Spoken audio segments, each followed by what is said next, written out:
Good morning.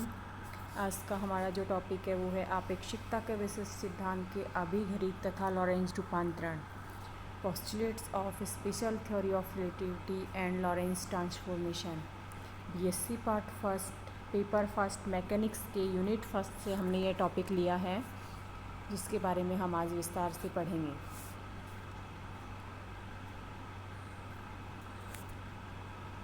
BSc part paper first unit first से लिया है हमने topic postulates of special theory of relativity. Albert Einstein द्वारा प्रतिपादित आपेक्षिकता का सिद्धांत एक ऐसा सिद्धांत है जिसने अपने समय के प्रचलित क्लासिकल फिजिक्स की थ्योरी एंड अभिधारणाओं को बदल डाला। इस सिद्धांत के दो पार्ट हैं। एक तो है स्पेशल थ्योरी ऑफ रिलेटिविटी, एक जो पार्ट है वो है special theory of relativity, and जो दूसरा पार्ट है जनरल थ्योरी ऑफ रिलेटिविटी, यानी आपेक्षिकता का विशिष्ट सिद्धांत और आपेक्षिकता का सामान्य सिद्धांत। हम इस वीडियो में पढ़ेंगे आपेक्षिकता के विशिष्ट सिद्धांत के बारे में। यह सिद्धांत नियत वेग से गतिशील निर्देश तंत्रों में पिंडों के व्यवहार से संबंध रखता है। सिद्धांत का जो मुख्य उद्देश्य है, मेन ऑब्जेक्ट है, वो पार्टिकल्स की या जो हमारे पास रिग्ड बॉडीज़ हैं उनकी एब्सोल्यूट मोशन को सॉल्व करने का है। आइंस्टीन के कई एक्सपेरिमेंट्स के जो रिजल्ट्स हैं वो हमें बताते हैं कि स्थिर निर्देश फ्रेम मुक्त आकाश में भी ज्ञात नहीं किया जा सकता, अर्थात मुक्त आकाश में निरपेक्ष गति का कोई अर्थ नहीं होता। इस सिद्धांत को हम प्रिंसिपल ऑफ इक्विवेलेंस भी कहते हैं, जिसके अनुसार प्रकृति के नियमों की रचना इस प्रकार की जानी चाहिए कि एक समान गुरुत्वीय क्षेत्र और त्वरित निर्देश तंत्र में अंतर स्थापित करना असंभव हो जाए। यह कहलाता है प्रिंसिपल ऑफ इक्विवेलेंस। पोस्टुलेट्स की हम बात करते हैं यहाँ पर। आपेक्षिकता का सिद्धांत, प्रिंसिपल ऑफ रिलेटिविटी, इसकी दो पोस्टुलेट्स हैं हमारे पास में। पहला जो पोस्टुलेट है वो है मुक्त आकाश में घटित भौतिक घटनाओं के सभी नियम परस्पर नियत सापेक्ष वेग से गतिशील निर्देश तंत्रों में समान होते हैं, या भौतिक शास्त्र के नियम सभी जड़त्वीय निर्देश तंत्रों के लिए समान होते हैं। दूसरा जो पोस्टुलेट है वो हमारे पास है मुक्त आकाश में सभी प्रेक्षकों के लिए प्रकाश का वेग अचर रहता है, अर्थात प्रकाश का वेग एक सार्वत्रिक नियतांक है, यानी यूनिवर्सल कांस्टेंट है, जिसकी वैल्यू होती है 3 × 10⁸ मीटर पर सेकेंड। सी की वैल्यू होती है ये, जो कि यूनिवर्सल है। यह वेग न तो दिशा पर निर्भर करता है और न ही प्रकाश सोर्स एंड ऑब्जर्वर की गति पर निर्भर करता है। अन्य रूप में हम इसे ऐसे भी कह सकते हैं कि सभी जड़त्वीय निर्देश तंत्रों में प्रकाश का वेग सब दिशाओं में समान रहता है। प्रकाश की चाल c का मान सभी जड़त्वीय निर्देश तंत्रों में समान रहता है। अब हम बात करेंगे लॉरेंज ट्रांसफॉर्मेशन, यानी लॉरेंज रूपांतरण। लॉरेंज रूपांतरण की हम बात कर रहे हैं। यहाँ पर हमारे पास दो फ्रेम ऑफ रेफरेंस है यहाँ पर, S and S dash. S and S dash हैं। एक एस फ्रेम है, दूसरी हमारे पास एस डैश फ्रेम है। एक का एस फ्रेम का ओरिजिन पॉइंट ओ है, एस डैश का ओरिजिन पॉइंट हमारे पास ओ डैश है। पोजीशन पॉइंट हमारा पी है, जिसके coordinates x Y Z and t, and दूसरा जो पोजीशन कोऑर्डिनेट है वो x dash y dash Z dash and t dash. यहाँ हम बात करेंगे कि टी एंड टी डैश पर दोनों की जो ओरिजिन है वो समपाती हैं। मान लीजिए हम बिंदु के coordinates x Y Z and x dash Y Z dash Z dash हैं, लेकिन हम बात करते हैं लॉरेंज ट्रांसफॉर्मेशन में, जहाँ पर टाइम भी इम्पॉर्टेंट होता है, x Y Z and T, और x dash Y Z dash Z dash T dash में हम यहाँ पर एक रिलेशन फाइंड करना चाहते हैं। किसी भी पर्टिकुलर टाइम के लिए डायग्राम लिया गया है। हम यहाँ पर बात करें कि कोई ऑब्जर्वर है, यहाँ स्फेरिकल वेव फ्रंट बनते हैं को किसी बिंदु P, जिसके स्थिति सदिश यानी पोजीशन कोऑर्डिनेट्स हमारे पास एक्स वाई जेड हैं, पर पहुँचने में लगा समय t है, तो हम यहाँ पर बात कर सकते हैं कि t = OP/c। टी इक्वल में ओ पी बाई सी। यानी हम यहाँ पर बात कर रहे हैं कि पी कोऑर्डिनेट जो हैं उसकी जो कोऑर्डिनेट्स है x y and z, S निर्देश तंत्र में इस यहाँ से यहाँ तक का जो टाइम मेज़र किया जाएगा, टाइम होगा डिस्टेंस अपॉन वेलोसिटी। डिस्टेंस यहाँ की ओ पी है और वेलोसिटी यहाँ पर हम प्रकाश की चाल की बात कर रहे हैं, यानी वेलोसिटी हमारे पास में सी है, डिस्टेंस ओ पी है और वेलोसिटी की हम बात कर रहे हैं सी है यहाँ पर। हम टाइम का जो फार्मूला है वो होगा दूरी बटे वेग। उस फार्मूले के अकॉर्डिंग हम यहाँ पर टाइम फाइंड कर सकते हैं। T equal O P by c x square plus Y square plus Z square की पावर हाफ बाई में सी। या हम इस इक्वेशन को क्रॉस मल्टीप्लाई कर दें और इधर का स्क्वायर साइन हटा दें तो X square plus Y square plus Z square minus सी स्क्वायर टी स्क्वायर इक्वल में 0। ऐसे सिमिलरली हम टी डैश के लिए लिख लेंगे, एस डैश फ्रेम के लिए X dash square plus Y dash square plus Z dash square minus सी square T dash square equal में 0। चूँकि सी यहाँ पर सेम है, जो सी है प्रकाश की चाल है जो कि यूनिवर्सल कांस्टेंट है वो सेम है, इससे हम इक्वेशन नंबर 2 दे देते हैं। पी पॉइंट के लिए जो इक्वेशन 1 एंड 2 है वो वैलिड है, इसलिए इक्वेशन 1 एंड 2 का जो हम कोऑर्डिनेट ट्रांसफॉर्मेशन एक निर्देश तंत्र से दूसरे निर्देश तंत्र में हो जाना चाहिए। हम मानते हैं कि जो इनर्शियल फ्रेम है उनमें x square plus Y square plus Z square minus सी स्क्वायर टी स्क्वायर का मान कांस्टेंट होना चाहिए, अर्थात एक ही घटना के लिए एस तंत्र में निर्देशांक एस डैश तंत्र में रूपांतरण इस प्रकार होने चाहिए कि 1 तथा 2 इक्वेशन 1 एंड 2 क्या हो, वैलिड हो। हम देख रहे हैं कि पिछले जो टॉपिक वीडियो में हमने देखा था कि गैलीलियन ट्रांसफॉर्मेशन हमारे पास हैं, x dash equal x minus v t, y dash equal y, Z dash equal z and t dash equal t. यहाँ हमने माना कि एक्स डैश यानी एस डैश फ्रेम है एक्स डायरेक्शन में वी वेलोसिटी से मूव कर रही है। ये हमारी इक्वेशन नंबर 3 है। इक्वेशन 3 और 2 से हम पाते हैं कि एक्स डैश इक्वल वैल्यू रख देंगे एक्स माइनस वी टी का whole square plus Y dash equal y रख देंगे, जेड डैश इक्वल में जेड रख देंगे और टी डैश इक्वल में टी। तो हम पाते हैं कि x square minus 2x v t plus v square T square plus Y square plus Z square minus सी स्क्वायर टी स्क्वायर इक्वल में 0। ये जो इक्वेशन है इसमें एक अनदर टर्म आ रही है, यानी एक्स्ट्रा टर्म आ रही है के कारण समीकरण 1 के इक्विवेलेंट नहीं है, क्योंकि वो है x square plus Y square plus Z square minus सी स्क्वायर टी स्क्वायर इक्वल में 0। अतः हम कह सकते हैं कि इस प्रकार के इनर्शियल फ्रेम में प्रकाश का वेग अचर माना जाता है, गैलीलियन ट्रांसफॉर्मेशन वैलिड नहीं रहते हैं।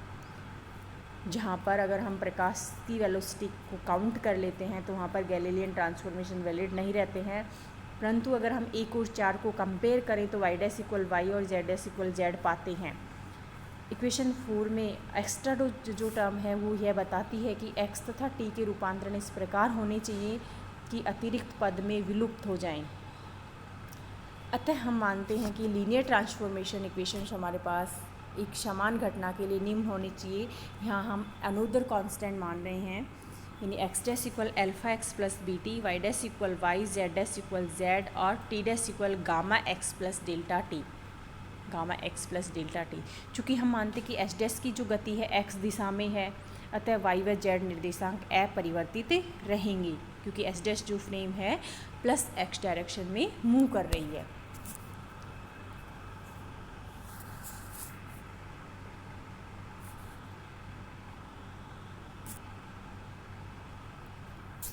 प्लस एक्स डायरेक्शन में मूव कर रही है, इसलिए हम देखते हैं यहाँ alpha beta gamma and delta constant है जिनका मान हमें ज्ञात करना है। चूँकि हम जानते हैं कि निर्देश तंत्र एस के सापेक्ष प्रेक्षक ओ डैश, निर्देश तंत्र एस के सापेक्ष प्रेक्षक ओ डैश जहाँ मान सकते हैं एक्स डैश इक्वल में 0 प्लस एक्स डायरेक्शन में पॉजिटिव वी वेलोसिटी से मूव कर रहा है, अतः एक्स डैश इक्वल 0 पर हम ओ डैश का एस के सापेक्ष जो वेलोसिटी है वो मानते हैं v, D x upon d T equal में v। एक्स डैश इक्वल 0 रखने पर जो x dash equal alpha x plus beta T लिया है हमने, यानी एक्स डैश इक्वल 0 तो अल्फ़ा एक्स इक्वल में माइनस बीटा टी और d x upon d T equal में माइनस बीटा अपॉन अल्फ़ा, यानी हम यहाँ से लिख सकते हैं alpha x equal beta T minus में और एक्स बाई टी इक्वल में minus beta by alpha. Minus beta by alpha.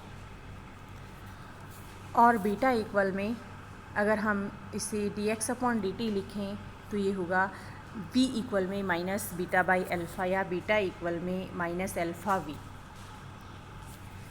इसी प्रकार हम निर्देश तंत्र एस डैश के सापेक्ष ओ x इक्वल 0 लें, माइनस एक्स के अनुदिश माइनस v वेलोसिटी से मूव करता हुआ हमें दिखाई देता है, क्योंकि यहाँ पर जो रिजल्ट हैं वो हमें अपोजिट दिखाई देंगे। तो x इक्वल 0 पर प्रेक्षक O का जो वेग है वो dx dash upon dt dash equal में minus v। T dash equal gamma x plus delta t, यहाँ पर हम x इक्वल 0 रखेंगे तो हम यहाँ पर पाते हैं dx dash upon dt dash equal minus alpha. यहाँ हम देखते हैं कि यहाँ का अगर हम इसमें से वैल्यू रख देते हैं टी डैश इक्वल में डेल्टा टी और एक्स डैश इक्वल में बीटा टी, तो t equal t dash upon delta, t equal t dash upon delta, या x dash equal beta upon delta यानी टी डैश और d x dash upon d t dash equal में beta by del. और t dash equal में क्या है पहले से हम देखते हैं। यहाँ पर चूँकि हम यहाँ देख रहे हैं t dash equal delta t and x dash equal में बीटा टी, जैसे हम d x dash upon t dash करेंगे तो ये होगा हमारे पास में x dash upon t dash equal में beta t by delta t, चूँकि टी से टी कैंसिल हो जाएगा यानी बीटा बाय डेल, और बीटा इक्वल में हम फाइंड कर चुके हैं माइनस में अल्फ़ा वी, यानी ये इसे हम लिख सकते हैं minus alpha v upon del, minus alpha v upon del. और वी डैश इक्वल में minus alpha v upon del equal में माइनस वी। इक्वेशन 7 से हम लिख सकते हैं d x dash upon d t dash equal में किसके बराबर है माइनस वी के। या हम कह सकते हैं यहाँ इस इक्वेशन को हम सॉल्व करें, नेगेटिव साइन से नेगेटिव कैंसिल हो गया, वी से वी कैंसिल हो गया, यानी अल्फ़ा इक्वल में डेल्टा, अल्फ़ा इक्वल में डेल्टा हमें प्राप्त हो चुका है। अब हम बीटा और डेल के जो वैल्यूज़ हमारे पास प्राप्त हुए हैं उसे हम इक्वेशन 5 में रखना चाहते हैं। इक्वेशन 5 में हम किसकी वैल्यू रखना चाहते हैं, बीटा और डेल्टा की वैल्यू रखना चाहते हैं, जिससे हमारे पास जो नए रूपांतरण यानी जो नए ट्रांसफॉर्मेशंस हैं वो निम्न प्राप्त होंगे। X dash equal alpha x minus v t, चूँकि हमारे पास जो इक्वेशन 5 है वो है एक्स डैश इक्वल में alpha x plus beta t, x dash equal में alpha x plus beta t, चूँकि बीटा इक्वल में हम लिखना चाह रहे हैं यहाँ पर माइनस अल्फ़ा वी, इसमें अल्फ़ा और इसमें भी अल्फ़ा क्या आ जाएगा कॉमन आ जाएगा, अल्फ़ा कॉमन लेने के पश्चात ये होगा x minus v t, x dash equal में alpha x minus v t, and y dash equal y, क्योंकि हमने एस डैश फ्रेम को पॉजिटिव एक्स डायरेक्शन में मूव करते हुए माना है, जेड डैश इक्वल जेड और t dash equal gamma x plus alpha t. इसके लिए हम देखना चाहते हैं क्योंकि हमारे पास टी डैश इक्वल में है gamma x plus delta t, gamma x plus में डेल्टा टी, अल्फ़ा और डेल्टा दोनों इक्वल हैं तो यानी गामा एक्स प्लस में अल्फ़ा टी, अल्फ़ा इक्वल में डेल्टा, ये हमारे पास टी डैश की इक्वेशंस आएंगे। अब हम इक्वेशन 9 को 2 में रख देते हैं। 2 में रखने के पश्चात हमारे पास जो एक्स्ट्रा टर्म वाली जो इक्वेशन थी उसकी हम बात कर रहे हैं यहाँ पर, सॉरी उसकी नहीं कर रहे हैं हम, जो हमने एस डैश फ्रेम के लिए जो डिस्टेंस लिखी थी और उसको हमने सॉल्व किया था एक्स डैश स्क्वायर, यानी एक्स इक्वेशन 2 है हमारी x dash square plus Y dash square plus Z dash square minus सी square T dash square equal में 0। इस इक्वेशन में हम एक्स डैश और टी डैश की वैल्यू रखना चाहते हैं और उससे हम फिर ब्रैकेट को हम ओपन करना चाहते हैं, तो हम पाते हैं कि यहाँ पर हमारे पास क्या प्राप्त होता है, देखते हम अल्फ़ा इसकी तुलना हम इस इक्वेशन 1 से करेंगे। इक्वेशन 1 है हमारे पास x square plus Y square plus Z square minus सी स्क्वायर और टी स्क्वायर इक्वल में 0। यहाँ हम एक्स के कोऑर्डिनेट्स को कंपेयर करेंगे। यहाँ पर एक्स का जो कोऑर्डिनेट है वो अल्फ़ा स्क्वायर माइनस सी स्क्वायर गामा स्क्वायर इक्वल में 1 फर्स्ट। सेकंड वाई की कोऑर्डिनेट्स को हम कंपेयर करेंगे तो वाई की कोऑर्डिनेट्स यहाँ पर 1 है, वाई की कोऑर्डिनेट्स 1 हैं और जेड की कोऑर्डिनेट भी 1 है। उसके बाद हम देखते हैं कि यहाँ पर -2α² v -2c² गामा अल्फ़ा, यहाँ ऐसी कोई टर्म नहीं है, यानी इसके बराबर हम ये मान लेंगे 0 है। थर्ड टर्म हम देख रहे हैं यहाँ पर -α² v + c² α² इक्वल में 0। यहाँ पर जो t की टर्म है वो है c², माइनस में c², माइनस से माइनस कैंसिल हो जाएगा तो प्लस में c² आएगा। इक्वेशन 12 से हम पाते हैं, यहाँ हम देख रहे हैं α² इक्वल में c² - v² अपॉन में c²। चूँकि हम देखते हैं यहाँ पर कि α² c² - v² इक्वल में c² और α² इक्वल में c² upon c² minus v²। अगर हम c² कॉमन ले लेते हैं इस टर्म में तो ये होगा c² से c² कॉमन लेके हम इसे कैंसिल कर देते हैं तो होगा 1 - v² अपॉन में c²। α² है, चूँकि हमें अल्फ़ा फाइंड करना है तो अल्फ़ा फाइंड करेंगे तो ये आ जाएगा रूट में, यानी अल्फ़ा इक्वल में 1/√1 - v² अपॉन c²। ये जो कि हमने कांस्टेंट माना था पहले वो है। नेक्स्ट हम देखेंगे कि नेक्स्ट वाली जो इक्वेशन है -2α² v -2c² alpha gamma equal में 0। अल्फ़ा 0 हो जाएगा तो यहाँ से हम देखेंगे 2 से 2 कैंसिल हो जाएगा, यानी से हम हल करेंगे 2 कॉमन ले लेंगे, अल्फ़ा कॉमन ले लेंगे, क्या बचेगा -v कॉमन ले लेंगे। यहाँ अल्फ़ा v और -v 2 कॉमन लेने पर 2c गामा, 2 अल्फ़ा कॉमन ले लेंगे हम माइनस में तो ये होगा -2c कॉमन, -2 अल्फ़ा कॉमन लेने के पश्चात हम यहाँ से देखेंगे, यहाँ से बचेगा अल्फ़ा v प्लस में c² गामा, c² में गामा इक्वल में 0, ये टर्म 0 चली जाएगी, यानी अल्फ़ा v इक्वल में -c² gamma, -c² gamma.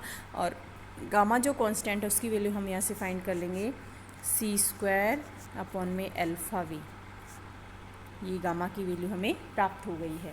Equation 13 and 14 को इक्वेशन 9 में रखने पर इक्वेशन 13 एंड 40 को, यानी इक्वेशन 13 एंड 14 क्या है हमारे पास में देखेंगे हम एक बार जाकर।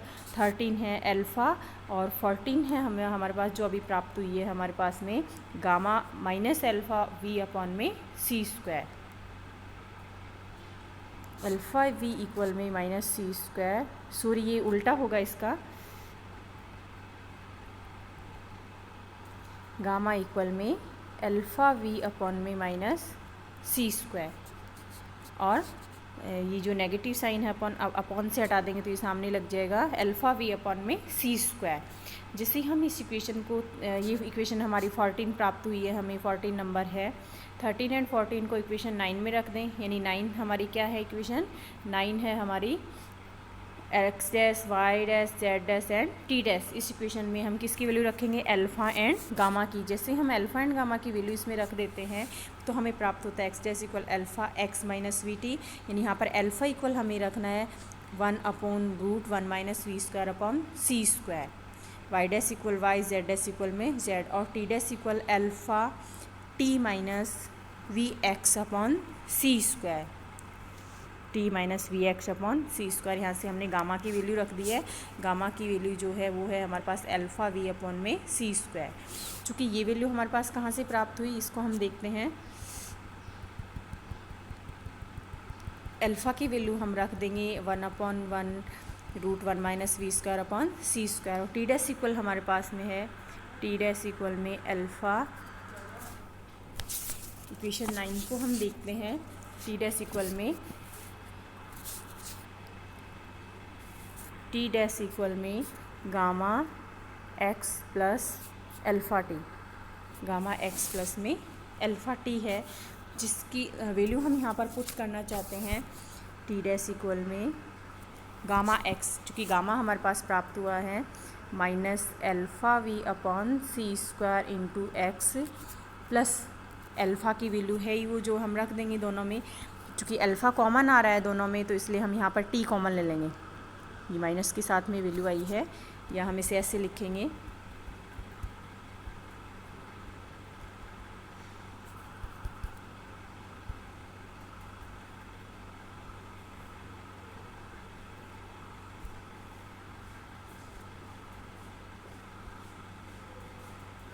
T dash equal alpha t minus v x upon c square, इसे हम सॉल्व करना चाहते हैं।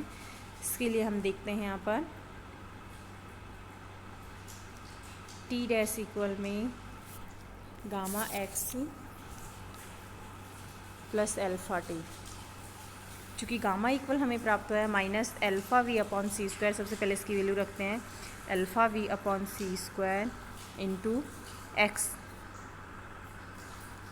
Plus alpha t. अगर इन दोनों इक्वेशंस में हम दोनों टर्म्स में अल्फ़ा कॉमन ले लेते हैं तो ये हमारे पास आएगा t minus v x upon c square. T dash equal alpha t minus v x upon c square, जहाँ पर अल्फ़ा हम यूज़ कर रहे हैं 1/√1 minus v square upon c square. ये जो हमारी इक्वेशंस आई हैं, ये इक्वेशन 15 नंबर है, ये हमारी कहलाती है लॉरेंज ट्रांसफॉर्मेशंस। अगर हम मान लें कि v by c very less than 1, तो अल्फ़ा इक्वल क्या होगा हमारा 1 होगा। इस कंडीशन में जो लॉरेंज ट्रांसफॉर्मेशंस हैं वो गैलीलियन ट्रांसफॉर्मेशंस में चेंज हो जाते हैं। आपेक्षिकता के विशिष्ट सिद्धांत के अनुसार निर्देश तंत्र एस डैश के सापेक्ष निर्देश तंत्र एस नियत वेग माइनस वी से गति करता हुआ माना जा सकता है। चूँकि अभी तो हमने जो कैलकुलेशन ली है पॉजिटिव डायरेक्शन में ली है, तब हम यहाँ मान सकते हैं एस तंत्र में जो रूपांतरण होंगे, जहाँ इसमें नेगेटिव साइन यूज़ किया है वहाँ इसमें पॉजिटिव साइन आ जाएगा। X equal alpha x dash plus we T dash, चूँकि ये जो रूपांतरण है हमारे एस फ्रेम के लिए हैं। और y dash equal y, Z dash equal y equal y dash, z equal z dash and t equal alpha t A dash plus v x dash upon c square. स्पष्ट है कि यहाँ पर जो ये हमारे लॉरेंस ट्रांसफॉर्मेशंस हैं, ये लीनियर इक्वेशंस हमें प्राप्त होते हैं। Thank you. आशा करते हैं कि ये वीडियो आपको समझ में आया होगा।